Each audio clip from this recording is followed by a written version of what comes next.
여러 갖가지 방법으로 역사하시죠.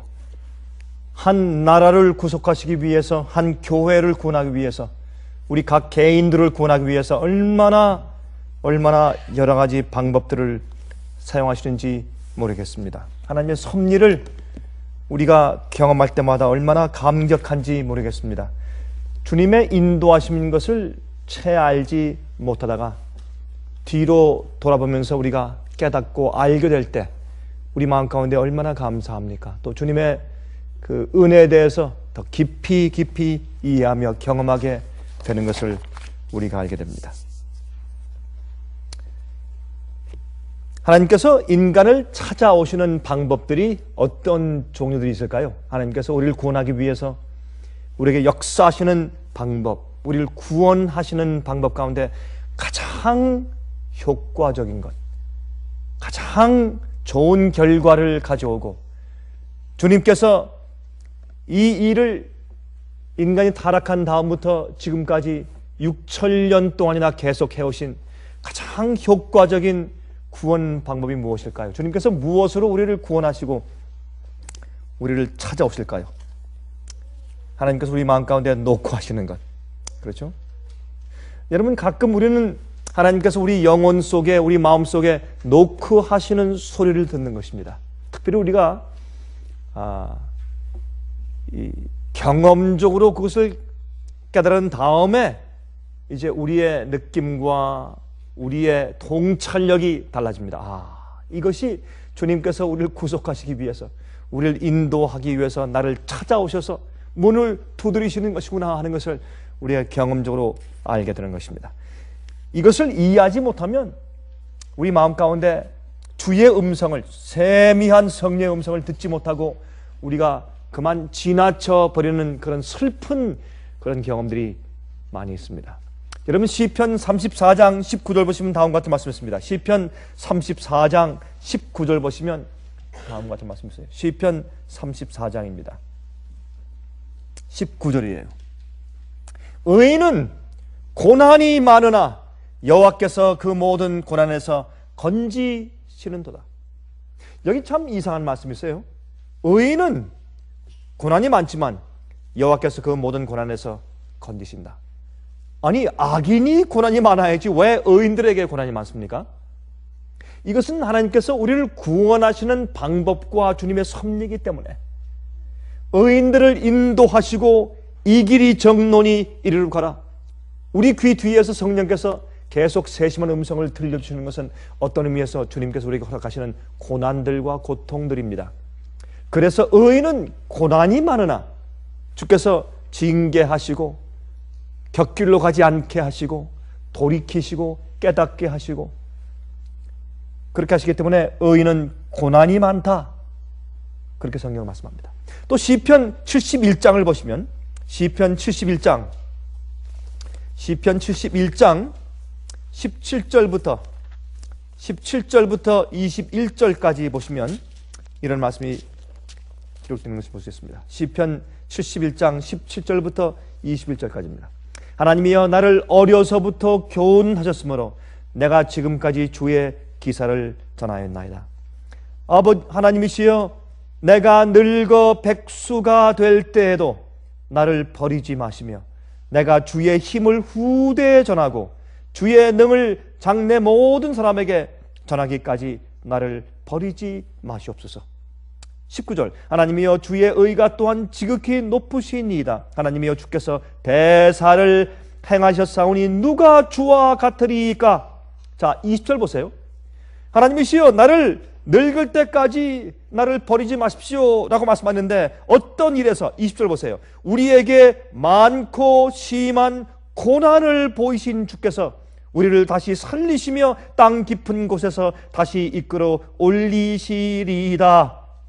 그랬어요. 여기에 이 의인은, 여기에 이 믿는 시인자는 하나님께서 그를 지금까지 어떻게 인도하시고 그를 그릇된 길에서 돌이키시고 올무에서 헤어나게 하시고 진리의 길에 두게 하시고 그를 구원하시고 찾아오신 주님의 방법이 무엇인지 그는 깨닫고 이렇게 간증하는 것입니다. 하나님이시여, 심한 고난을 지금까지 보여오셔서 나를 구원하신 주님이시여, 그래서 주께서 우리를 다시 살리시며 땅 깊은 곳에서 다시 이끌어 올리셨지 않습니까? 라고 간증하는 것입니다. 그러므로 여기에 하나님께서 여러분과 저의 생애 가운데 베푸신 시련, 고난, 고통들은 하나님께서 우리를 구원하시고 또한 우리의 양심을 노크하시고 우리를 구원하시는 아주 효과적인 방법인 것을 알 수가 있습니다. 다시 말해서 죄의 결과를 허용하신 것, 고통을 허용하신 것, 이것은 주님께서 우리를 찾아오시는 방법입니다. 그런 경험을 통해서 우리가 주님을 알게 되고 이 세상의 허무함을 알게 되는 것입니다. 자, 이사야 48장 10절 보면 이런 말씀이 있어요. 이사야 48장 10절에 보라 내가 너를 연단하였으나, 이게 참 귀한 말씀이 있어요.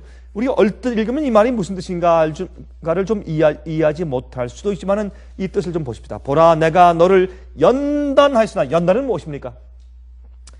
연단하는 것은 그 물체가 그 원래 주어진 그 형상대로 꼴지어지기 위해서 연단하는 것입니다. 그렇죠? 철로 칼을 만들 때 뜨거운 불에 집어넣어서 거의 녹을 정도까지 시뻘겋게 다룬 다음에 그 다음에 망치로 쳐서 검을 만드는 것입니다. 좌우에 날선 검을 만들죠. 내가 너를 연단하였으나, 왜요? 어떤 꼴이 되기 위해서 이 주님께서 작정하신 것이죠. 내가 너를 연단하였으나 은처럼 하지 아니하고 너를 고난의 풀무에서 택하였노라 그랬습니다. 이게 무슨 말입니까? 여러분, 은을 연단하는 것은 모든 금속을 연단하는 가운데서 가장 많은 시간을 요하고 또한 불에 가장 오래 담그고 있어야 합니다. 불 속에 가장 오래 있어야 돼요. 그래서 우리를 은처럼 단련하시면, 다시 말해서 우리를 어떤 시련과 고통과 고난 가운데 너무 오래 있게 만들면 우리가 견딜 수가 없어요. 우리가 쓰러집니다. 감당할 수가 없습니다. 그래서 차라리 어떻게 해요? 끓는 뜨거운 풀무 속에 잠깐 넣었다가 꺼내고 또 친 다음에 잠깐 넣었다가 꺼내고 그렇게 하시는 것입니다. 여러분, 이 토기장이가 진흙을 빚어서 아름다운 자기를 만들기 위해서 어떻게 합니까? 불 속에, 뜨거운 불 속에, 풀무불 속에 집어넣었다가 꺼내고 집어넣었다가 꺼내고 찬물 속에 넣어서 또 쿨다운 시켰다가 또 뜨거운 데 집어넣고, 이렇게 해서 시련과 고통이 있지만 그것이 우리를 엄습하여 우리를 죽이지는 못하게 하시는 주님의 자비와 은혜를 여기 말씀하는 것입니다. 여러분, 우리 생애 가운데 어려움들이 있습니까? 여러분, 그런 어려움들을 하나님께서 우리를 인도하시고 연단하시는 손으로 보는 그런 영적인 경험이 있습니까? 이것이 우리를 주님과 가까이 만드는 것입니다. 그래서 우리가 어떤 일을 당할지라도, 어떤 경험을 통과할지라도 주님께서 우리를 구원하시는 주님의 손길인 것을 우리가 믿고 신뢰하는 것은 우리 신앙생활 가운데 굉장히 중요한 부분 가운데 하나입니다. 어떤 일을 당해도 우리 마음 가운데 하나님께 대한 원망이 없어야 합니다. 여러분, 그런 어려움을 통과한다면 반드시 의인들에겐 주의 고통과 주님의 시련과 주님의 단련함이 우리에게 큰 유익이 되는 것을 우리가 이해할 수 있습니다. 그것을 이해하지 못한 자는 그리스도인이 아닙니다. 그것을 이해하지 못한 자는 결국은 영생에 들어갈 수가 없는 것입니다. 여러분, 주님의 손길을 이해하십시오. 주님의 손길을 이해하십시오. 예레미야 30장 11절에 말씀하기를 보라 내가 너를 연단하였으나 은처럼 하지 아니하고, 이사야 48장 10절 조금 전에 읽은 것이죠. 내가 너를 연단하였으나 은처럼 하지 아니하고 너를 고난의 풀무에서 택하였노라 그랬습니다. 자, 이제 예레미야 30장 11절 보시면 다음과 같이 말씀했어요. 나 여호와가 말하노라 내가 너와 함께하여 너를 구원할 것이라. 내가 너를 흩었던 그 열방은 진멸한다 할지라도 너는 진멸하지 아니하리라. 그러나 내가 공도로 너를 징책할 것이요. 주님께서 정의로, 공도로, 올바른 도로 너를 징책할 것이요. 때리실 것이요. 책망하실 것이요. 징책할 것이요. 징책함을, 채찍질을 받지 않는 사람들은 참 아버지가 없는 것입니다. 그렇죠? 여러분, 그 히브리서 이렇게 말씀하셨지 않습니까? 책망과 채찍을 받지 않는 자는 아버지가 없는 자라. 그렇게 말씀하셨어요. 내가 공도로 너를 징책할 것이요 결코 무죄한 자로 여기지 아니하리라. 주님은 우리를 사랑하시고 우리를 자비하게 생각하시고 또한 우리를 구원하시고 인도하시지만은 그러나 주님께서 반드시 공도로 우리의 잘못된 것은 때리시고 잘못된 곁길로 갈 때 돌이키시고 꼴지우시고 깎으시고 하시는 주님의 은혜를 통해서 주님의 역사를 통해서 우리를 구원하시는 것이지 그냥 자비하게 하시는 것은 아니죠. 그렇죠? 거긴 반드시 공동화 있는 것을 알 수 있습니다. 여러분 전도서 1장 1절부터 4절 가운데 이런 말씀을 기록하고 있습니다. 전도서 1장 1절부터 4절. 다윗의 아들 예루살렘 왕 전도자의 말씀이라. 여기 솔로몬은 자기를 전도자라고 말했습니다. 여러분 이 전도서는 제가 젊을 때 전도서를 제가 별로 좋아하지 않았습니다. 그 말씀은 나이 많은 사람, 노인들이나 읽는 책이지 젊은 사람들이 읽으면 너무 이거 좀 긍정적이 아니고 좀 비관적이고 이거는 젊은 목사가 설교할 책이 아닌 것으로 생각했습니다. 여러분 그러나 전도서는 말하기를 너희가 젊을 때 너희 조물주 하나님을 기억하라고 말씀했습니다. 그렇죠? 늙은 다음엔 소용이 없어요. 소용이 없다는 것은 연로하신 분들은 좀 기분이 나쁘시겠다 그 뜻이 아니라 늙은 다음에는 자기의 재물과 자기의 재주와 자기의 힘과 모든 것을 전부 낭비해버린 다음에 구원은 받겠으나 나이가 많은 다음에 주님을 발견하면 주님을 위해서 영광 돌리는 삶을 살 수가 없게 되는 것을 말한 것이죠. 젊을 때 너희 조물주를 기억하라. 그렇죠? 근데 제가 이 젊었을 때 전도서를 좀 이해했으면 얼마나 좋았을까 하는 생각을 제가 자주 하게 됩니다. 여러분이 전도서는 그야말로 전도하는 책이에요. 여러분 전도서를 이해하지 못하면 영생에 들어가지 못합니다. 전도서에 있는 말씀을 진짜 자기 가슴속으로 들여와서 그 말씀이 정말 주님의 구원하시는 은혜다라고 하는 것을 맞다 정말 그렇다.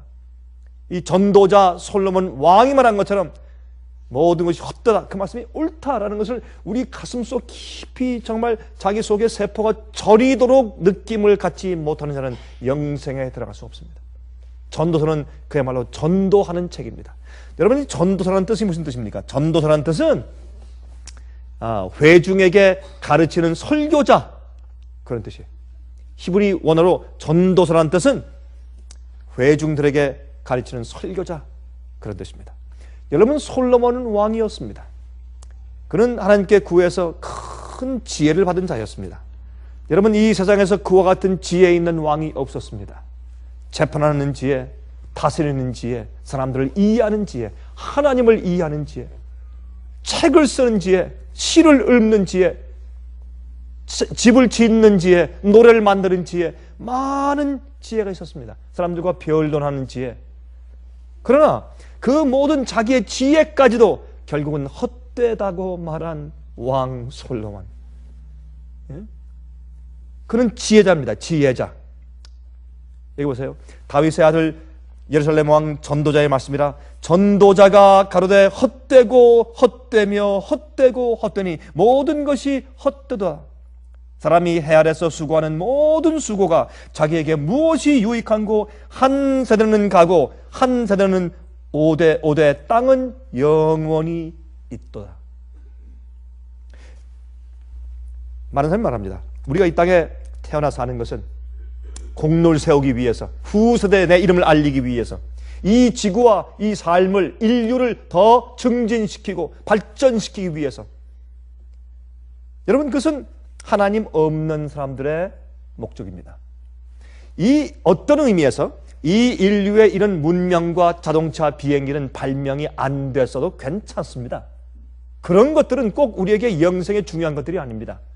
우리 인생의 삶의 편리성을 주지만은 그런 것들은 사실 우리 없어도 상관이 전혀 없습니다. 우리가 영생을 얻는데 전혀 상관이 없습니다. 공부하는 것도 모든 것들도 왜 해 아래 있는 모든 것들이 다 헛되다 말했는가? 그런데 헛되고 헛되며 헛되고 헛되니 모든 것이 다 헛되다. 사람이 해 아래서 수고하는 모든 수고가 다 유익하지 못하고 무익하다. 무슨 유익이 있는고? 이런 말을 한 이유는 말이죠. 사실 그런 모든 것들이 우리가 이룬 것들, 우리가 하고 있는 것들, 만드는 것들, 이런 모든 것들이 사실 우리의 영혼을 하나님께 가까이 나아가게 하고 영생을 얻게 하는 데는 아무런 소용이 없다는 것을 말하는 것입니다. 그렇죠? 전도서 3장 10절부터 15절. 하나님이 인생들에게 노고를 주사 애쓰게 하신 것을 내가 보았노라. 이거 참 재미있는 말씀이세요. 하나님이 인생들에게 노고를 주사 수고하게 하사 애쓰게 하신 것을 내가 보았노라. 하나님이 모든 것을 지으시되 때를 따라 아름답게 하셨고 또 사람에게 영원을 사모하는 마음을 주셨느니라. 여러분, 우리가 수고해서 지치고 아무리 해야 어떤 의미에서 소용이 없고 다 이루어 놓은 것을 내 자손이 다 탕진해버리고 내가 세워놓은 것을 주위 사람들이 다 망가뜨려버리고 아무리 무엇을 했다고 해도 나중에는 허무해요. 헛수고입니다. 소용이 없습니다. 나를 구원하는데 큰 의미가 없어요. 남들을 구원하는데 큰 의미가 없어요. 그것을 이해하게 해서 우리 마음 가운데 우리가 노고해서 애쓰게 한 다음에 우리 마음 가운데 허무한 마음을 느끼게 함으로 어떻게 사람에게 영혼을 사모하는 마음을 갖게 하셨다. 그렇게 말씀을 합니다. 여러분, 하나님께서요 우리를 구원하시고 우리에게 가까이 오셔서 우리 마음에 놓고 하시는 소리가 무엇인지 아십니까? 두 가지입니다. 첫 번째는 우리의 수고, 고난, 고통, 시련, 이런 것들이 하나님께서 우리 마음 가운데 놓고 하셔서 영생을 사모케 하시는 주님의 방법입니다. 두 번째, 이 세상과 우리가 하는 일들에 대해서 실망하는 것입니다. 참 이런 얘기는 좀 부정적인 얘기 같죠? 그렇죠? 긍정적인 얘기가 아니라 좀 부정적인 얘기 같습니다. 그러나 성경이 여러분 전도서가 말하는 것은 그것입니다. 주님께서 우리 인간이 일하게 하세요. 여러분, 이 창세기 3장에 보면 하나님께서 이 저주하신 얘기가 나오는데 하나님께서 우리 인간을 저주한 적은 없습니다. 여러분, 하나님께서 우리 인간이 타락한 다음에 인간을 저주했다는 말씀은 전혀 없습니다. 예를 들어서 우리 여인들이 아이를 낳는 해산의 고통, 그거 저주입니까? 아닙니다. 여러분, 해산할 때 갖는 그 고통 때문에 자식과 어머니 사이에 끈끈한 그런 사랑을 갖게 해주는 것입니다. 만약 그렇게 여러분 그런 고통을 가지고 아이를 낳지 않고 소나 말처럼 그저 쑥쑥 쉽게 그저 한 몇 마리씩 낳아버리면 지금 같은 그런 인간관계와 모녀 모자의 관계가 있을 수가 있겠습니까? 이렇게 정말 사랑하고 정말 어쩔 줄 몰라하는 그런 가족관계가 있을 수가 있겠습니까? 없습니다. 여러분, 송아지와 소들과 말들은 말이죠, 송아지와 마가지를 낳은 다음에 얼마 있으면 잊어버려요. 데리고서 어디 갖다 팔아도 뭐 별 상관이 없어요. 그런 애절한 마음이 없어요. 왜? 동물이니까. 그렇죠? 그래서 만약에 인간들이 쉽게 아이를 낳았다면 얼마나 이 세상에 죄가 더 관영하고 더 무서운 세상이 되었겠습니까? 얼마나 더 간음이 많고 얼마나 더 타락한 세상이 되었겠습니까? 또 부모와 자식 사이에 그렇게 뜨거운 사랑이 존재할 수가 있겠습니까? 그러므로 하나님께서 우리 여인들에게 해산의 고통을 주시는 주님의 축복이요, 절대 저주가 아니에요. 또 사람이 노동하여 일하여서 이 이마에 땀이 흘러서 먹게 하셨다. 그것은 주님의 축복 아닙니까? 그것은 절대로 주님의 저주가 아닙니다. 여러분, 가시가 나고 엉겅퀴가 나죠. 일하게 하셨습니다. 그것으로 우리가 교훈을 받게 하시고 그렇게 일함으로 우리가 시간을 많이 낭비하지 아니하고 또한 게으름을 피우지 않게 하셔서 그런 모든 수고를 통해서 죄의 공격을 많이 막게 하시고 거기서 보호하시고 특별히 그렇게 수고한 다음에 생기는 어려움과 고통과 시련 때문에 영혼을 사모하는 마음을 갖게 하셨다고 성경은 말씀하고 있습니다. 얼마나 감사한 일입니까? 그렇죠? 이거 보세요. 전도서 3장 12절입니다. 사람이 사는 동안에 기뻐하며 선을 행하는 것보다 나은 것이 없는 줄을 내가 알았고 사람마다 먹고 마시는 것과 수고함으로 낙을 누리는 것이 하나님의 선물인 줄을 또한 알아도다. 이게 무슨 말이에요? 여러분, 우리 인생의 삶 가운데 진짜 행복과 즐거움은 무엇인가? 한 아내가 한 남편을 가지고 한 남편이 한 아내를 가지고 서로 사랑하고 즐기며, 그렇죠? 그 다음에 자식을 낳고 또 선한 일을 행하고 먹고 마시고 수고함으로 낙을 누리고 그거 이외에는 우리를 즐겁게 하고 참된 행복을 주는 것이 없다 그 말입니다. 사람들이 무엇을 쌓고 공로를 쌓고 더 유명해지고 더 많이 지식을 가지고 더 많이 늘리고 더 많이 소유하고 이런 것들 때문에 무엇이 온다고요? 고통과 고난이 오고 실망이 오고 수고가 오고 절망이 온다는 것입니다. 그러므로 사실 우리에게 주어진 진정한 행복과 즐거움은 뭐라고요? 먹는 거, 마시는 거, 예? 우리 식구들을 즐기는 거. 그거 이외에는 우리에게 참된 행복이 없다고 이 세상에서 태어난 자 가운데 가장 하나님께 많은 지혜를 받은 솔로몬이 그렇게 선포합니다. 여러분, 우리가 매일 살 때 먹는 거, 마시는 거, 소화 잘 되는 거, 식구들을 즐기는 거, 그거 이외에는 우리가 이 땅에 살면서 정말 보람 있고 행복한 것이 없다. 그렇게 설명하고 있어요. 여기서 지나쳐서 우리 마음 가운데 욕심을 가지만 그 욕심은 반드시 우리에게 패망을 가져오고, 그렇죠? 또는 올무가 되고 시험이 된다고 이 말씀은 우리에게 선포하고 있습니다. 여러분, 이것은 참 어떤 의미에서 이거 정말 나이 많아서 은퇴한 사람이나 읽는 책이지 이게 될 말인가? 젊은 사람들은 아주 포부를 가지고 비전을 가지고 목적을 가지고 크게 이루어야지. 그렇게 해보았지만은 그 결과가 사실 우리를 행복하게 해주는 것이 아니었다고 말합니다. 최근에 제가 알고 있는 30대 초반에 있는 한 청년이 있습니다. 좋은 학교를 나와서 월스트리트에 취직했어요. 취직했는데 봉급이 1년에 뭐 200만 불인가 300만 불인가 그래요. 어마어마한 돈이에요. 1년에 유명한 의사보다 더 많이 벌어요. 얼마 전에 말이죠, 이 보너스를 받았는데 한 번에 30만 불, 한 번에 30만 불 보너스를 받고. 여러분 그런 적이 있었죠? 올해 초입니까? 아니면 작년 말입니까? 뭐 보너스도 많고 엄청나게 돈을 벌었어요. 근데 이 청년이 한 가지 오해한 게 있어요. 그 부모님도 말이죠, 저한테 자랑을 하고 우리 아들이 이렇다고 말이죠. 그런데 이 사람들이 한 가지 이해 못하는 것이 있습니다. 여러분, 요즘의 이 경제 시스템은 이것은 다 허상입니다. 제가 설명드릴까요? 우리가 지금 가지고 있는 이 경제 시스템은 마지막에 독재 정부를 만들어서 사람을 억압하기 위해서 미리부터 준비해서 만든 경제체제이지, 이것은 실제로 성경이 말하는 하나님께서 말씀하신 그런 순수한 경제체제가 아닙니다. 예를 들어서 우리가 가지고 있는 자산은 다 기대가치입니다. 기대가치. 그것을 한국말로 기대가치라고 해요. 우리의 expectation이지 진짜 자산이 아닙니다. 자, 여러분 물어보십시다. 여러분의 집이 지금 시가 50만 불 한다고 하십시다. 50만 불. 한국 돈으로 뭐 약 한 4억 내지 5억 된다고 하십시다. 그러면 보세요. 요새 보세요. 하나님께서 이런 일을 허용하셔서 사람들이 정신을 차리죠. 이게 내 것이 아니네. 내 집이 50만 불이다. 아니면 100만 불이다. 100만 불을 하십시다. 100만 불. 10억. 그런데 100만 불인데 요새 부동산 거품 때문에 그만 곤두박질해서 갑자기 내 집이 50만 불로 바뀌었습니다. 그렇죠? 100만 불짜리 집이 50%가 내려가서 50만 불 됐습니다.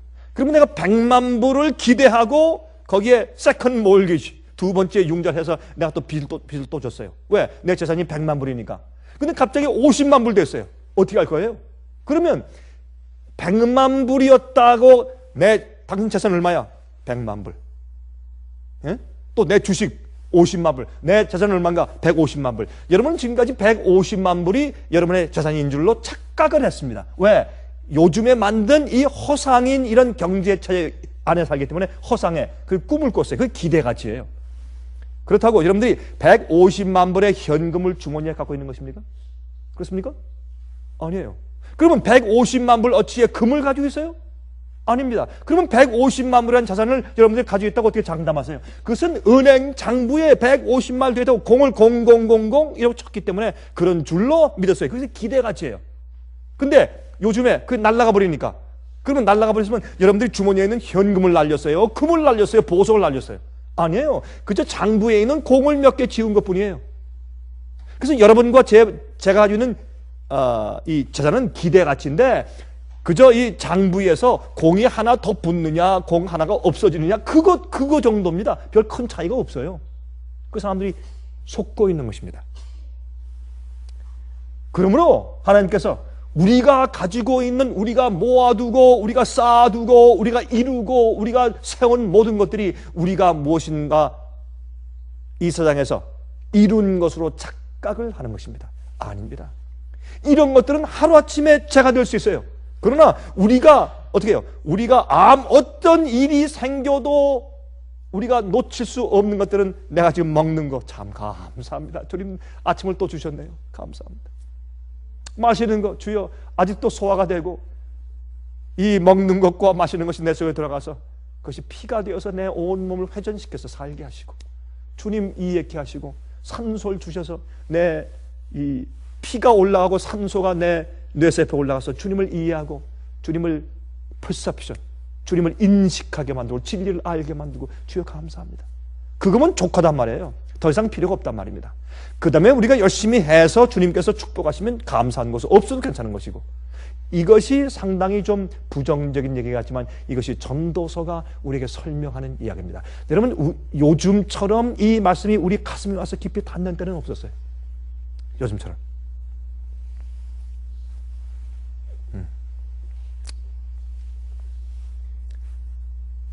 이번에 아까 얘기한 그 청년이 말이죠, 자기의 재산이 한 500만 불 되는 줄 알았어요. 500만 불 재산인 줄 알았어요. 이번에 날아갔는데 거지가 됐어요. 정말로 상거지가 됐어요. 아니, 어디 갔어요? 여러분, 500만 불 재산이 자기가 500만 불 캐시를 가지고 있는 것이요? 아니요, 다 스탁에 있고 다 은행에 있었어요. 이번에 싹 날아갔어요. 여러분, 그렇게 돈 번 사람들은 말짱 날아가 버렸어요. 예?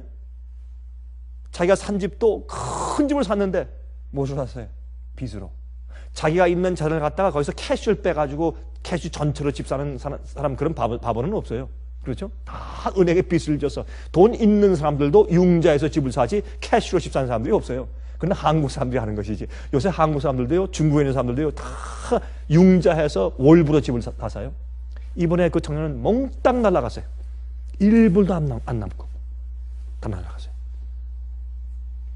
여러분, 이런 일들은 우리에게 무엇을 가르쳐 줍니까?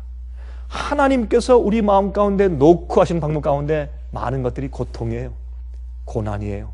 또 무엇입니까? 실망입니다, 절망입니다. 이것은 상당히 중요한 의미인 것을 알아야 할 것입니다. 이것을 이해하고 하나님만 의지하는 경험이 없는 자는 영생을 이해하지 못합니다. 왜요? 아직 세상에 아주 바둥거리면서 뭔가 지금 연연하면서 좀 붙잡고 있는 것이 있어요. 그런 마음이 있는 한 하늘이 보이지 않습니다. 영생의 중요성이 보이지 않습니다. 하나님의 섭리가 보이지 않는 것입니다. 그래서 많은 사람들이 주님께서 이 세상의 섭리를 통해서, 성경 역사를 통해서, 예언을 통해서, 예? 천연을 통해서 항상 주님의 살아계심과 영생에 있는 것을 보여주시지만은 사람들 마음 가운데 깊이 들어가서 충격을 주지 못해요. 영생을 사모하는 마음이 생기지 않는 것입니다. 주님께서 놓고 하시는 소리를 얼마나 많은 사람들이 듣지 못합니까? 바로 이 이유 때문에 그러한 것입니다. 여기 보세요. 14절. 무릇 하나님의 행하시는 것은 영원히 있을 것이라 더할 수도 없고 덜할 수도 없나니 하나님의 이같이 행하심은 사람으로 그 앞에서 경외하게 하려 하심인 줄을 내가 알았도다. 주님께서 역사하시는 모든 노구소를 가만히 들으면 우리가 주 앞에 무릎을 꿇고, 주여, 주님밖에 없습니다, 주님을 두려워하고 경외할 수밖에 없는 그런 영적인 믿음의 경험을 하게 되는 것입니다. 15절. 이제 있는 것이 옛적에 있었고 장래에 있을 것도 옛적에 있었나니 하나님은 이미 지난 것을 다시 찾으시니라. 여러분, 세계 역사를 보세요. 뱅뱅 돕니다. 그렇죠? 옛날에 있던 것이 또 있고 미래에 있는 것은 과거에 이미 있었고, 그래서 해 아래 새로운 것이 없어요. 모든 것이 헛되다는 것이 바로 이것이 성경의 가르침입니다. 전도서 12장 9절부터 11절. 전도서 12장 9절부터 11절. 전도자가 지혜로움으로 여전히 백성에게 지식을 가르쳤고 또 묵상하고 궁구하여 잠언을 많이 지었으며, 전도자가 힘써 아름다운 말을 구하였나니 기록한 것은 정직하여 진리의 말씀이니라. 지혜자의 말씀은 찌른 채찍 같고 회중의 스승의 말씀은 잘 박힌 목 같으니 다 한 목자에 주신 바라. 여러분, 여기 말씀하신 주님의 진리의 원칙을 마치 어디에 단단한 못을 벽에 받은 것처럼 거기에 걸려 있으면 움직이잖아요. 주님의 말씀과 진리의 말씀에 딱 붙들려 있으면 여러분, 우리는 움직이지 않는단 말입니다. 지혜의 말씀은 찌르는 채찍 같고, 그렇죠?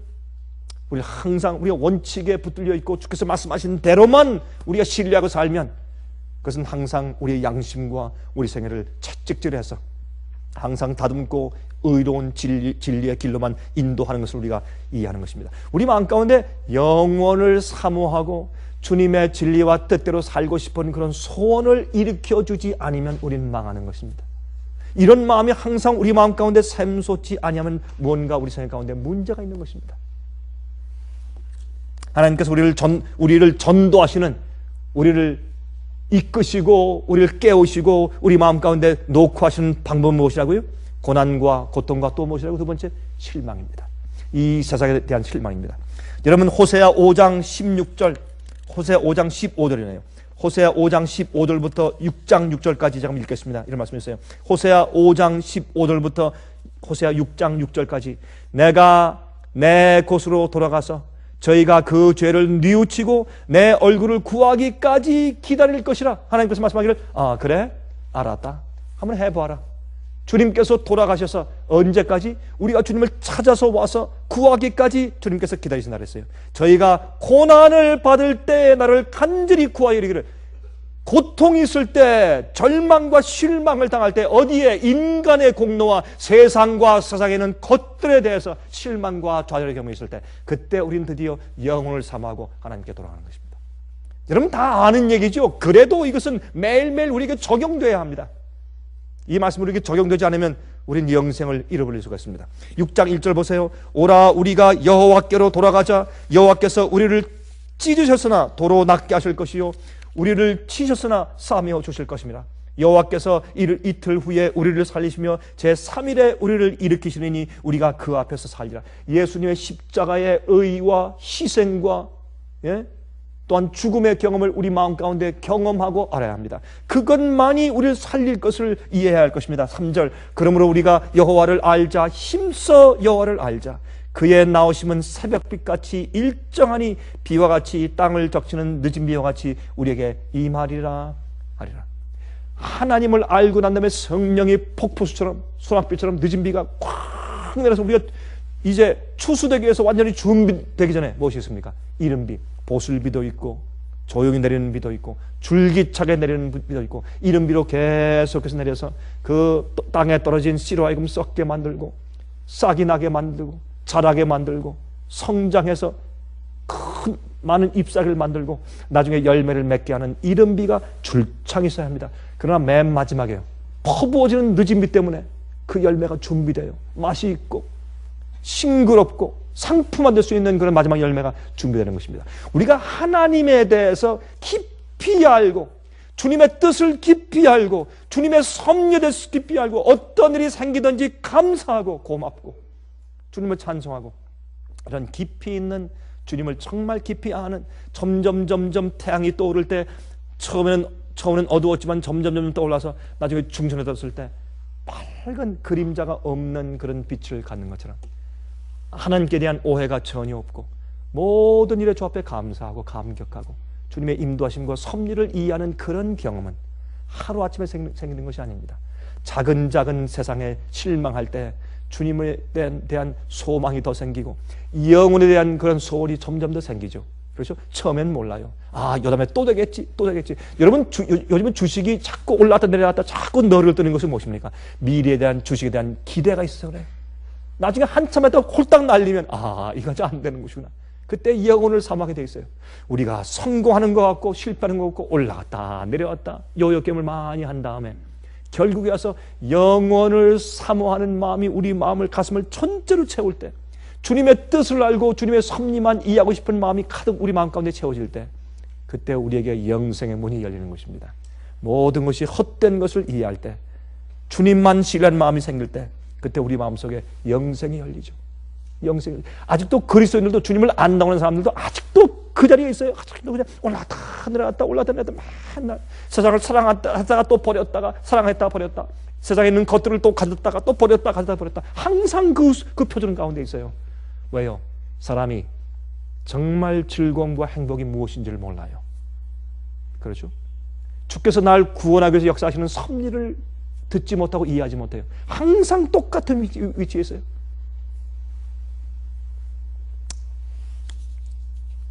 에브라임아 내가 내게 어떻게 하랴? 유다야 내가 내게 어떻게 하랴? 너희의 인애가 아침 구름이나 쉬 없어지는 이슬 같도다. 그러므로 내가 선지자들로 저희를 치고 내 입의 말로 저희를 죽였노니 내 심판은 바라는 빛과 같으니라.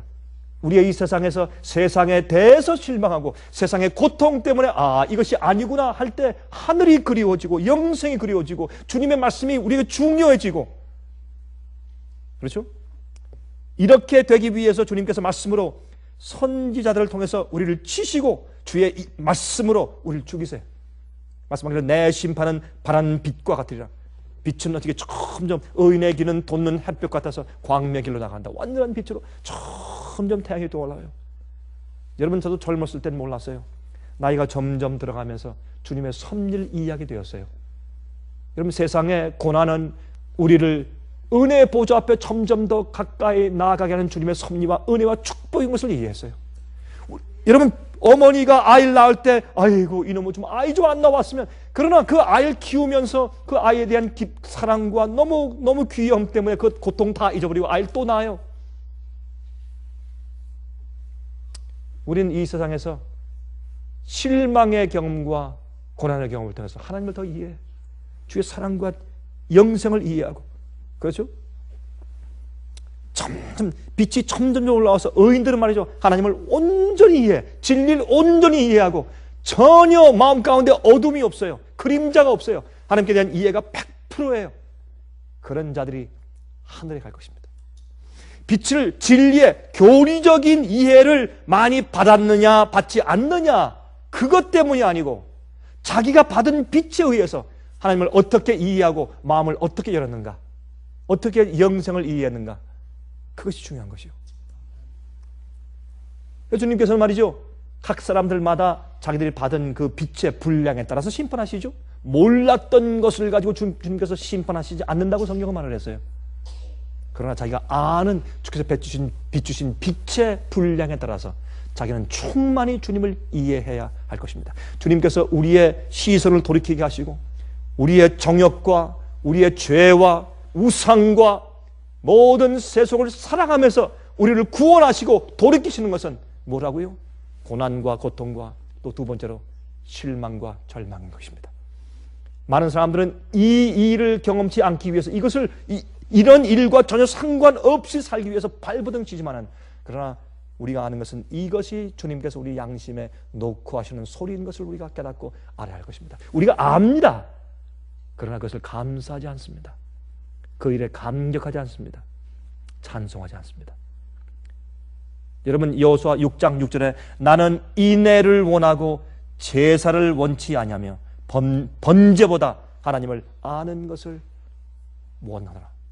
우리가 주님을 아는 것이, 우리가 많이 드리고 주님에서 많이 무엇을 하는 것보다 우리가 하나님을 아는 것을 주님께서 원하세요. 그렇죠? 여러분, 우리 자녀들이 아무리 부모를 위해서 좋은 걸 사다 주고 아무리 무슨 좋은 일을 하고 관광을 시켜드리고 좋은 집을 사드려도 그것보다, 그래서 이제 1년에 그저 한두 번 만나는 그런 입장에 사는 부모가 외로워서 참 슬퍼하고 아무리 좋은 집에 있어서 좋은 음식을 먹어도 기쁘지 않은 그런 형편보다, 그래서 자주 보면서 이 아이들이 와서 엄마 아빠 사랑해요, 엄마 아빠의 고생을 내가 이해합니다, 우리도 얼마나 고생하셨어요, 그 부모의 마음을 알아주는 자녀가 이 부모의 마음 가운데 희망이고 기쁨이고 위로가 아니겠습니까? 마찬가지입니다. 하나님께 참된 위로는 뭐예요? 우리가 주님께 영광을 돌리고 주님을 위해서 산다는 것이 무엇이에요? 하나님을 아는 것이요. 주님께서 우리를 구원하기 위해서 어떤 섭리로 인도하셨는지를 깨닫고서 감사하다고 말하는 것이요. 우리 아픔 속에서 주님 감사합니다고 말할 수 있는 것이요. 히브리 5장 7절부터 9절에 이런 말씀이 있습니다. 히브리 5장 7절부터 9절에 그는 육체에 계실 때, 예수님입니다. 예수께서 말씀하기를 그는 육체에 계실 때 자기를 죽음에서 능히 구원하실 이에게 심한 통곡과 눈물로 간구와 소원을 올렸고, 이게 뭐예요? 고통이죠. 그의 경외하심을 인하여 들으심을 얻었느니라. 그가 아들이시라도 받으신 고난으로 순종함을 배워서 온전하게 되었은즉, 예수님께서도 이 땅에서 고난을 통해서 온전하게 되셨다고 했어요. 여러분, 그런 고난을 통해서 어떻게 온전히 되었어요? 그럼에도 불구하고 아버님을 찬송해서, 그럼에도 불구하고 예수님은 아버님을 원망한 적이 한 번도 없고 하늘에 계신 아버지를 의심한 적이 한 번도 없었어요. 그러므로 예수님께서는 어떻게 순종함을 배웠다. 고난을 통해서 순종함을 배워서 온전케 되셨다. 이게 온전함입니다. 우리가 어떤 경험을 할지라도 하나님께 대한 원망과 불평이 우리 마음속에 생기지 말아야 합니다. 이것이 온전함입니다. 예? 그래서 자기를 순종하는 모든 자에게 영원한 구원의 근원이 되시고 그랬어요. 베드로전서 5장 10절.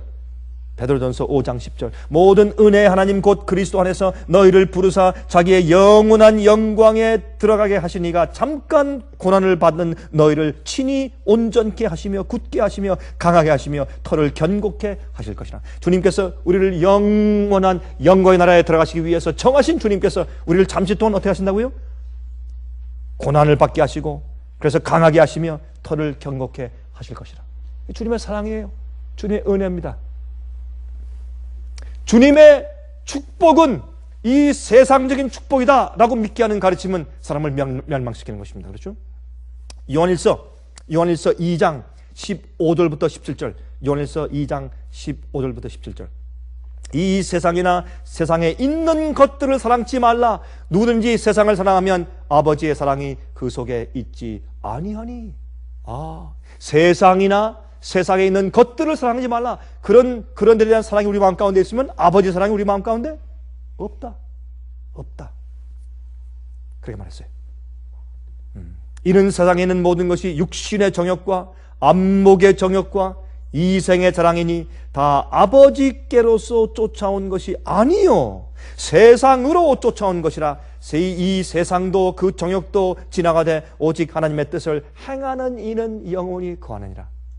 우리 마음 가운데 세상과 세상에 있는 것들을 사랑하는 마음이 있으면 아직도 우리는 덜 됐습니다. 영혼을 사랑하는 마음이 우리 영혼을 가득 채우고 있는 것이 아닙니다. 여러분, 만약에 현재 세상에 있는 어떤 것들에 대해서 어떻게 이룰 것에 대한 욕심이 아직도 우리를 몰고 가고 있다면, 우리가 사는 생의 목적이 바로 그것에 있다면 우리는 아직도 하나님을 모르는 사람들입니다. 우리는 하나님을 모르는 사람들입니다. 그래서 세상과 세상에 있는 것들에 대한 실망이 생겨야 영생에 들어가는 것입니다. 많이 배운 자들, 많이 가진 자들, 유명한 자들이 어떻게 해요? 나중에 실망한 다음에 하나님을 합니다. 그렇죠? 주님을 깨닫고 회개하는 사람들이 많이 있는 것을 우리가 보게 됩니다. 이것이 성경 말씀이 우리를 증거하는 바로 그 이유예요. 그렇죠? 세상과 세상에 있는 것들에 대한 실망이 생겨야 영생에 들어갑니다. 영생에 들어갑니다. 그래야 영원한 것들에 대해서 관심을 갖게 되는 것입니다. 여러분, 하나님을 그런 실망 가운데 하나님을 찾지 않는 사람들은, 잘못된 함정에 빠진 사람들은 뭘 합니까? 초월 명상을 하고, 그렇죠? 그렇죠? 절에 가서 명상을 하고 목탁을 두드리고 여러 가지 일들 통해서 종교에 관심을 갖게 됩니다. 왜요? 세상에서 해보았지만 그것이 그들 마음 가운데 보람이 있거나 행복을 주거나 영생을 주는 것이 아닌 것을, 그들이 태어나서 사는 목적이 아닌 것을 깨닫기 때문에 심지어 다른 종교에 가서 마음을 어떻게 다스리고 마음의 평화를 찾기 위해서 애를 쓰지 않습니까?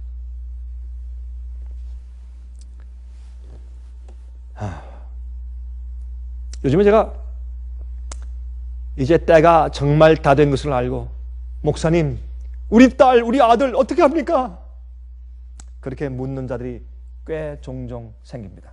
저한테 전화가 오고 이메일이 오고, 제가 이번에 이제 여행할 때 또 여러분들이 저를 만나서 이제 그런 상담을 하는 것을 제가 보았습니다. 목사님, 어떻게 해야 합니까?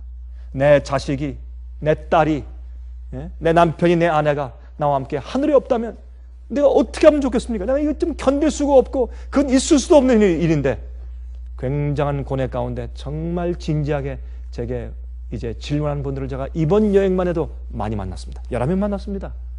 제가 그런 자들을 항상, 그런 부모들의 심정을 제가 항상 듣고 있습니다. 여러분, 그러할지라도 우리가 그럼에도 불구하고 주님을 신뢰하고 쉬고 마음 가운데 기쁨이 있어야죠.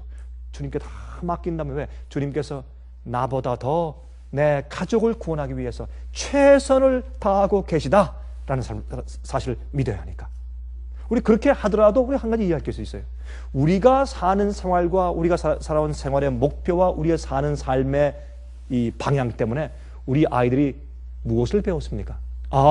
세상의 성공이 하나님 안에서 성공이구나. 특별히 여러분 그 주님을 위해서 열심히 살고 헌신한 사람들 가운데서 그 자식들이, 우리가 자식들에 대해서 뭐라고 말할 수가 없어요. 우리가 자식에 대해서는 비판할 수 없습니다. 우리가 다 자식이 있기 때문에 자식에 대해서는 입을 딱 다물게 돼요. 그렇죠? 하지만은 여러분 우리가 보는 것은 주님을 위해서 고난과 희생을 많이 한 사람들 가운데서 이런 양상을 봐요. 그 자식들이 아이고 나는 우리 어머니 아버지처럼 난 고생 안 한다. 난 저렇게 살진 않는다. 나는 넌 세상에서 좀 가지고 좀 인정받고 살지 난 저렇게 안 한다 해서 세상과 세상에 있는 것들을 사랑하는 마음으로 세상에 나간 사람들이 있어요. 반면에 고생하고 희생하고 어려운 엄마 아빠를 본 다음에도 아 저것이 주님 위해 사는 길이야 라고 따라오는 자식들이 생길 수가 있습니다. 이 두 가지 양상을 우리가 어떻게 이해해야 됩니까? 여러분 제가 좀 질문을 드릴 테니까 한번 생각해 보십시오. 왜 우리 아이들이 우리의 법은 따라서 어느 길로 갈까요? 왜 그러할까요?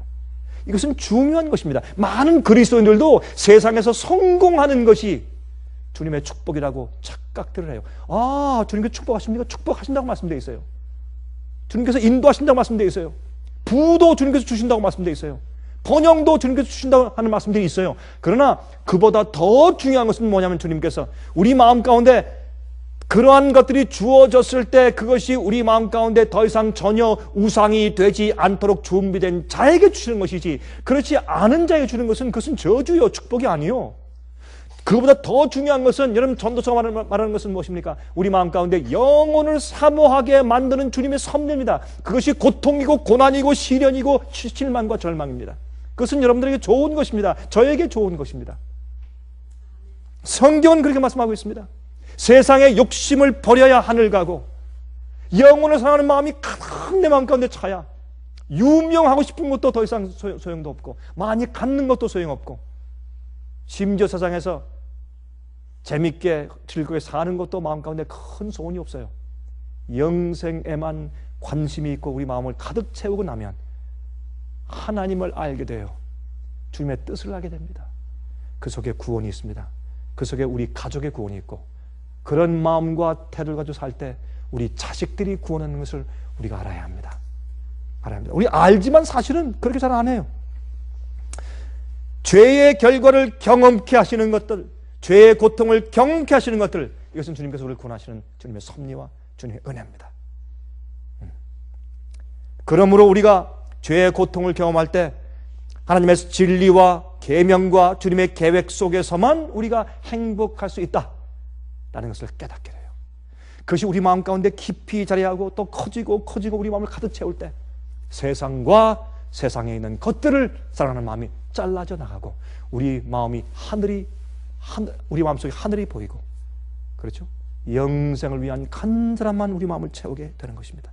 그런 자들이 사는 생애가 달라요. 말하는 것이 달라요. 생각이 달라요. 예? 그런 분위기 속에서 우리의 아들과 우리의 딸들이 자라면 어떻게 될까요? 제가 그렇게 말은 못했지만은 목사님, 우리 자식, 우리 딸, 우리 아들 어떻게 할까요? 때는 다 됐는데 지금 보니까 바벨론이 무너지고 경제가 파탄되면 앞으로 전제주의가 와서 사람들을 강요할 것이고, 이젠 짐승의 표가 눈앞에 왔는데 이제 어떻게 하면 좋겠습니까? 목사님, 저희 상해비 중국 지부에서 일하는 두 지도자 참 재밌어요. 이렇게 선택해서 일하게 한 다음에 보면 참 주님의 섭리였어요. 우리가 늘 가서 함께 일할 수 없기 때문에 주님께서 일할 수 있는 두 종을 택했어요. 전 그렇게 믿어요. 주님의 섭리예요. 한 종은 돈을 많이 벌던 비즈니스맨이었어요. 그런데 너무너무 세상에 허무하더래. 너무 세상에 허무하고 그런 속에서 마음의 즐거움과 행복이 없었어요. 그래서 자살하려고 애를 썼어요. 죽고 싶을 때 돈을 많이 버는 성공적인 비즈니스맨인데 젊을 때부터 너무 허무해서 죽고 싶어서 약을 먹으려고 했어요. 또 한 사람은 목사였습니다. 그런데 아무리 봐도 세상에 진리가 없어요. 목사가 되기 전부터 몸이 아팠어요. 죽게 되었어요. 아무리 봐도 세상에 진리가 없어요. 여러분, 중국에서는 사실은 이 진화론 교육을 받기 때문에 사실 정말 마음이 간절하지 않으면 진리 찾기가 어려워요. 하나님 발견하기가 어려워. 그건 사실이에요. 그 분위기가 그러니까, 사회주의니까, 공산주의니까. 이 젊은 사람이 공부도 많이 했습니다. 똑똑한 사람이에요. 너무 허무하고 몸도 약하고 죽고 싶더래요. 약을 먹고 자살할 뻔했어요. 이 두 사람 다, 한 사람은 부자였고 사업가였고 한 사람은 공부도 많이 하고 똑똑한 청년이었습니다. 둘 다 죽고 싶었어요. 절망이니까, 보람이 없으니까. 그렇게 하다가 그들이 하나님 발견하고 나중에 진리 발견하고 빛이 떠오르는 것처럼 점점 떠올라서 하나님을 알게 되었어요. 얼마나 감사한지. 그들의 모든 것을 바치고 일하고 있어요. 책들을 만들고. 여러분이시여, 지금 국가에서부터 인정받는, 놀라, 요즘엔 20가지 책을 또 국가에서 또 출판하도록 또 인정을 받았대요. 점점 숫자가 많아져. 얼마나 큰일 하고 있는지 제가 생각할수록 정말 주님의 섭리에 얼마나 감사한지 모릅니다. 근데 경험이 똑같아요. 그들은 절망 중에서 영혼을 사모했어요. 그럴 때 주의 성령께서 그 마음 가운데 방문하시고 놓고 오셨습니다. 여러분, 요한복음 9장을 보시면 어떤 말씀이 있습니까? 요한복음 9장 1절부터 3절까지 예수께서 길 가실 때 날때부터 소경된 사람을 보신지라. 제자들이 물어가로되 랍비여, 이 사람이 소경으로 난 것이 네 죄로 이 마음이 오니까, 자기 오니까 그 부모 오니까. 예수께서 대답하시되 이 사람이나 그 부모가 죄를 범한 것이 아니라 그에게서 하나님의 하시는 일을 나타내고자 함이라. 주께서 하시는 일을 나타내고자 하기 위해서 어릴 때, 날 때부터 소경이야. 이게 우리의 이해가 돼야 돼요. 이것이 우리의 신념이 돼야 돼요. 내 생각 가운데 어떤 일이 생기든지, 만약에 내가 주 앞에 마음을 드리고 살 때 생기는 모든 일은 주님께서 나를 구원하시고 나를 영생에 들어가기 위한 주님의 섭리인 것을 내가 받아야 할 것입니다. 마음가운데 불평이 없어야 될 것이요. 또 한 가지, 내가 주님을 몰랐을 때, 내가 헤맬 때 주께서 나를 인도하기 위해서 일하신 모든 것들은 주님의 섭리인 것을 내가 깨닫고 알아야 할 것입니다. 제가 얼마 전에 두 과학자를 만났습니다. 한 과학자는 물리학자예요. 진화론자, 무신론자입니다. 근데 제가 대화할 때 죽음 이후에는 아무것도 없대요. 죽은 다음에 아무것도 없다고 험한 마음을 가지고 있어요. 제가 물었습니다. 그럼 당신은 어떻게 물리학자입니까? 왜 공부했습니까? 그 시간 동안 60, 70, 80 평생 살다가 그냥 없어져서 아무것도 아닌데 내세가 없다면 무엇 때문에 공부했습니까? 아니, 무엇 때문에 돈을 벌고, 무엇 때문에 차를 사고, 아니, 그 남은 시간 때 실컷 놀게 재미를 누리다가 살지, 무엇 때문에 공부를 그렇게 힘들게 하고 시험을 치고 논문을 쓰고 말이죠. 무엇 때문에 그렇게 했습니까? 답변이 뭔지 아십니까? 예, 우리가 그렇게 하는 것은 우리의 호기심 때문입니다. 호기심 때문이래요. 참 기가 막힌 얘기죠. 호기심 때문에. 얼마나 의미 없는 삶이요. 또 한 과학자가 있습니다. 그 과학자는 이 주얼러지스트, 동물을 공부하는 그런 생리학자였어요. 근데 이분은 말이죠, 무신론자와 진화론자였습니다. 근데 여러 가지 자기 생애 가운데 실망이 들어왔어요. 마음 가운데, 이것이 아니구나, 이것이 내 생애의 의미가 아니구나. 그런 유명한 과학자였어요. 그러나 마음 가운데 공허한 마음이 생겼습니다. 그럴 때 그의 아들이 문제가 생겼어요. 아들에게 문제가 생겼는데 알고 보니까 그 아들이 악령에 걸렸습니다. 도무지 의사가 고칠 수 없고, 심리학자나 아니면 정신병 의사도 고칠 수 없는 병인데 알고 보니까 다른 병이 아니고 악령에 걸렸습니다. 깜짝 놀랐습니다. 그 아이가 갑자기 침대에서 떴어요. 이렇게 이상한 소리를 하고, 이상한 소리가 막 나오고, 어떤 음성이 이상하게 막 나오고, 악령이 든 것을 그가 발견하고 깜짝 놀랐습니다. 나중에 그 아이가 고침받은 다음에, 악령이 존재한다면 하나님이 계시네? 악령이 있다면 신이 계시네? 그분이 누구야? 그 다음부터 성경을 읽었습니다. 깨달았습니다. 지금 그는 유명한 전도자가 되어 있습니다. 여러분, 제가 그랬어요.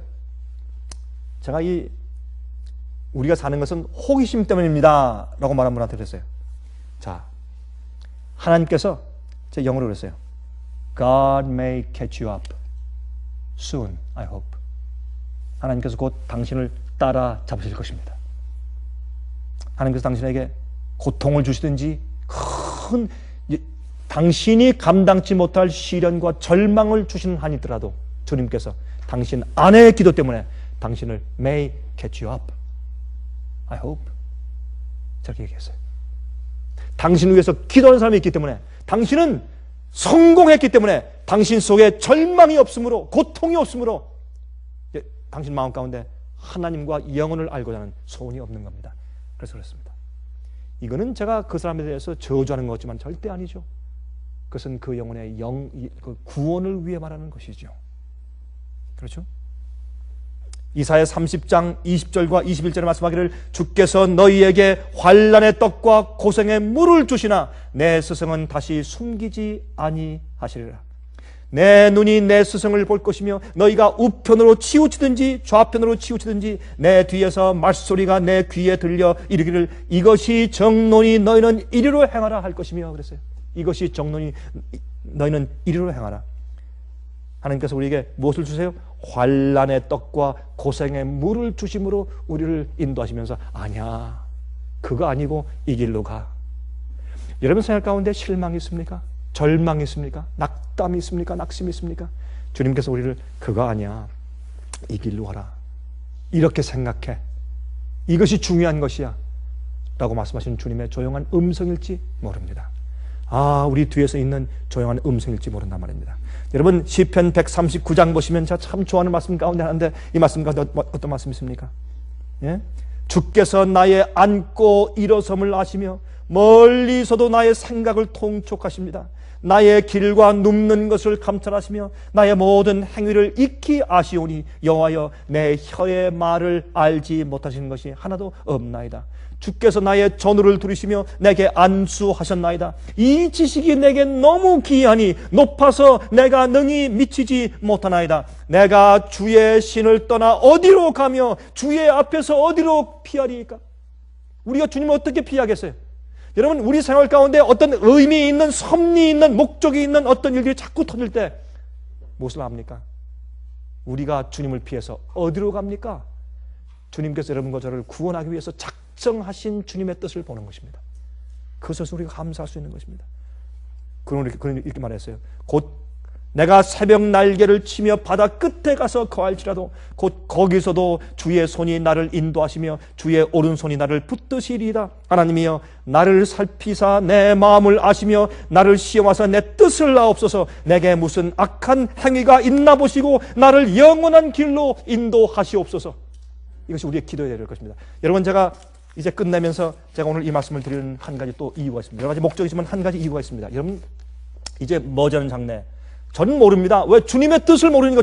전 하나님이 아니니까. 전 계시의 눈이 없으니까. 전 계시를 본 적이 없으니까. 그러나 한 가지 좀 경고 말씀드리겠습니다. 머지않은 장래 이제 곧 우리가 갑자기 군인들에 의해서 인구를 이동시키는 일들을 당할지도 모릅니다. 그것이 미국의 형편입니다. 이 세계는 많은 나라가 그런 형편 가운데 있습니다. 앞으로 유엔이 각 나라가 주권을 온 세계 단일 정부에 주면서 인구를 갑자기 이곳저곳으로 옮기는 갑작스러운 일들이 생길 수도 있습니다. 그러한 엄청난 파탄이 미국과 세계에 이르러올 가능성이 참 많이 있는 것을 봅니다. 여러분 그럴 때 여러분 매일매일 오늘의 현재 우리 생활 가운데서 주님께서 우리를 고통과 시련 가운데서 문제를 통해서 아픈 병을 통해서 실망과 좌절을 통해서 마치 우리가 하나님께로부터 버림받은 것 같은 그런 어려운 절망 속에서 우리를 인도해 오신 주님의 섭리를 여러분들이 지금 이해하지 못하면 앞으로 큰 절망 가운데서 믿음을 잃어버릴 것입니다. 인내를 잃어버릴 것입니다. 여러분 제 얘기를 기억하십시오. 이런 엄청난 일들이 갑자기 생길 때 여러분은 주님을 신뢰하는 법을 배우셔야 합니다. 지금 여러분이 어떤 환경 가운데 있든지 주님께서 나를 구원하기 위해서 인도하신 주님의 섭리를 보고 감사하는 마음이 있고 그럴지라도 감사하는 마음으로 주님을 찬송을 살 수 있어야 합니다. 우리 마음 가운데 참된 믿음과 하나님의 조용한 성령의 음성을 깨닫는 분별력 주시기를 제가 간절하게 기도합니다. 자비하신 하늘에 계신 우리 아버지의 섭리와 우리를 구원하심은 너무 높고 너무 넓어서 우리가 이해할 수조차 없습니다. 그러나 주님께서 우리의 일생을 인도해 오시고 우리를 구원해서 영원으로 맞이하여 들이시기 위해서 그렇게 자상하게 섭리의 길로 이리저리 굽어서 저희를 인도해 오셨음을 감사합니다. 하늘에 계신 아버지시여 우리 마음 가운데 주님께서 우리를 처리하심에 대해서 늘 감격하게 하시며 영적인 눈을 열게 하사 주님의 오묘하심을 깨달아 알게 해주시길 기도합니다. 우리 마음 가운데 불평이나 원망이 없기를 바랍니다. 큰 기적을 보고 홍해를 건너온 다음에 그들이 고생스러운 광야 길에서 이스라엘 백성들이 원망하고 불평하였습니다. 사도 바울은 마지막 시대 그 모든 것들이 우리의 경계로 기록되었다고, 거울로 기록되었다고 말씀하시면서 우리는 우리 마음 가운데 하나님께 원망이나 불평을 가지지 말라고 했습니다. 주여, 주님의 모든 뜻과 인도하심을 볼 수 있게 하시며 감격하고 찬송할 수 있게 저희를 도와주시옵소서. 주님께서 이제 앞으로 우리에게 어떻게 갑자기 어떤 위험하고 어려운 일들이 생길지 모르겠습니다. 성경은 이미 예언하고 우리를 경고해 왔습니다. 마치 잠에서 깬 것처럼 전혀 경고받지 못한 새로운 일이 생기는 것처럼 많은 주를 믿는 자들이 실망하여 넘어질 것입니다. 그때 저희를 기억하셔서 주님을 믿는 신뢰함 속에서 믿음 가운데서 예수의 믿음을 가지고 온전히 설 수 있게 저희를 도와주시옵소서. 아버지시여, 세상과 세상에 있는 것들을 사랑치 말게 하시며 그런 우상들이 우리 마음 가운데 없으므로 우리가 함정에 빠지지 않게 도와주시고, 그리하여 우리 마음 가운데 영혼을 사랑하는 소망과 간절한 소원만이 가득 채워질 수 있도록 저희를 도와주시옵소서. 아버지, 이것이 우리에게 얼마나 중요한 것인지 우리가 깨닫고 아오니 저희에게 항상 이 경험을 주시옵소서. 살아계신 예수 그리스도의 귀하신 이름만 의지하여서 간절하게 기도드리옵나이다. 아멘. 은혜 많이 받으셨습니까?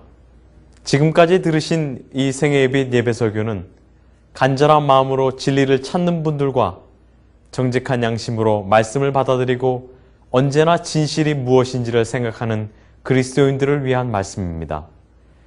주변 가족들이나 친지들 중에 말씀을 사모하고 순결한 신앙을 갖기 소원하는 분들이 계시면 생애빛 예배설교 테이프를 소개해 주시기 바랍니다. 매주 원하시는 분들의 가정으로 직접 배달되는 생애빛 예배설교는 개인의 신앙 부흥이나 소규모 그룹 예배를 위하여 DVD와 CD로 제작되었습니다. 생애빛 예배설교 DVD와 CD를 원하시는 분들은 1877-704-1004 1877-704-1004 1004번으로 전화하여 신청해 주시기 바랍니다. 미국 동부 시간으로 월요일부터 금요일까지 9시에서 5시 사이에 전화해 주십시오. 그럼 다음 시간까지